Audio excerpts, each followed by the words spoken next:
আসসালামু আলাইকুম। সবাইকে আরও একবার স্বাগত জানাচ্ছি আমাদের সকলেরই ভীষণ প্রিয় মাছ ইলিশের তেল ঝাল রেসিপিটি দেখার জন্য। ইলিশ এমন একটি মাছ যেটা লবণ হলুদ আর পানি দিয়ে জাল করে নিলেই খাওয়া যায়। আর আমার এই রেসিপিটি ইলিশ দিয়ে করা সহজ রেসিপিগুলোর মধ্যে অন্যতম, অথচ স্বাদে সেরা। 15 থেকে 20 মিনিটের মধ্যেই কিন্তু অনায়াসে এই রান্নাটি করে ফেলা যায়। আর এরকম একটি রেসিপি টেবিলে থাকলে ভাতের চালটাও কিন্তু একটু বাড়িয়েই দিতে হয়। তাহলে চলুন কথা না বাড়িয়ে রান্নাটা শুরু করি। এটা গড়াই নদীর মাছ। আমাদের এখানে প্রচলিত আছে যে গড়াই নদীর মাছ নাকি পদ্মা নদীর মাছের চেয়েও বেশি স্বাদের হয়। যাই হোক, আমি এটাকে কেটে ধুয়ে নিব, দেন এটাকে মেরিনেট করে রাখবো। আর মেরিনেট করার জন্য আমি দিয়ে দিচ্ছি লবণ, হলুদের গুঁড়া আর দিয়ে দিব সামান্য সরিষার তেল। তো মেরিনেট করে আমি এটাকে 15 থেকে 20 মিনিটের মতো রেখে দিব।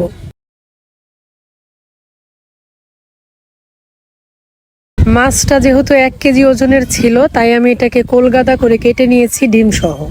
আমি রান্নাটি সরিষার তেলে করব, আপনারা চেষ্টা করবেন এই তেলটা ইউজ করতে, তাহলে মাছের আসল স্বাদটা পাবেন। কড়াইতে 1/3 কাপ সরিষার তেল দিয়েছি। তেলটা গরম হলে 1/2 চা চামচের মতো কালো জিরা ফোড়নের জন্য দিলাম। কালো জিরা 30 সেকেন্ডের মতো ভেজে নিয়ে 2 টেবিল চামচ পরিমাণ পেঁয়াজ বাটা দিয়ে দিলাম। এটাকে 2 থেকে 3 মিনিটের মতো ভেজে নিব। আর এই সময় স্বাদ মতো লবণ অ্যাড করে দিব। দিচ্ছি 1/2 চা চামচ হলুদের গুঁড়া আর 1 চা চামচ মরিচের গুঁড়া। একটু পানি দিয়ে নাড়াচাড়া করে নিয়েই সামান্য পেঁয়াজ কুচি আর মরিচ কুচি দিয়ে দিলাম। নাড়াচাড়া করে মিশিয়ে নিয়েই 1 চা চামচ করে ধনিয়ার গুঁড়া আর জিরার গুঁড়া দিয়ে দিচ্ছি। এবার এটাকে কমপক্ষে 3 মিনিটের মতো কষিয়ে নিব। মোট কথা, যখন দেখবো যে তেলটা উপরে উঠে এসেছে, তখনই বুঝবো যে এটা পারফেক্টলি কষানো হয়ে গেছে। কষানো হয়ে গেছে, এবার আমি ঝোলের জন্য 2 কাপ পরিমাণ মতো পানি দিয়ে দিব। তো পানিতে বলক আসা শুরু করেছে, এই সময় মাছগুলো অ্যাড করে দিব। এবার ঢাকনা দিয়ে ঢেকে 2-3 মিনিটের মতো জাল করে নিব।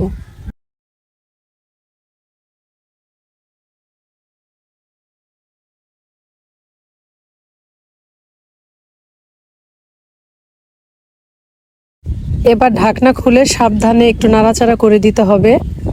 আর এই সময় চুলার হিট কিন্তু মিডিয়াম টু হাইতে থাকবে। তো এভাবে জাল করতে করতে যখন ঝোলের পরিমাণটা নিজেদের পছন্দ অনুযায়ী শুকিয়ে আসবে, তখনই বুঝতে হবে রেসিপিটা হয়ে গেছে। আমি আগেই বলেছি, ইলিশের যে কোনো রান্নাই খুবই সহজ, আর আমার এই রেসিপিটা তার মধ্যে অন্যতম। কারণ এতে কোনো সবজি কাটাকাটি ঝামেলা থাকে না।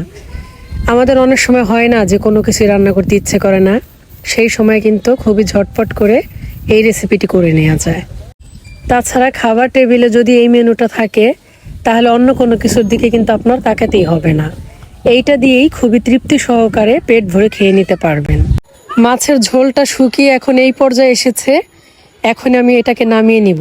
আমার কাছে এই ইলিশের তেল ঝাল রেসিপির ঝোলটা একটু পাতলা হলেই খেতে বেশি ভালো লাগে। আমার এই রেসিপিটি যদি ভালো লেগে থাকে, তাহলে আপনার ফ্রেন্ডস এবং ফ্যামিলি মেম্বারদের সাথে বেশি বেশি করে শেয়ার করুন। আর এক্ষুনি আমার চ্যানেলটিকে সাবস্ক্রাইব করে দিন। আজকে এখানেই বিদায় নিচ্ছি। আল্লাহ হাফেজ।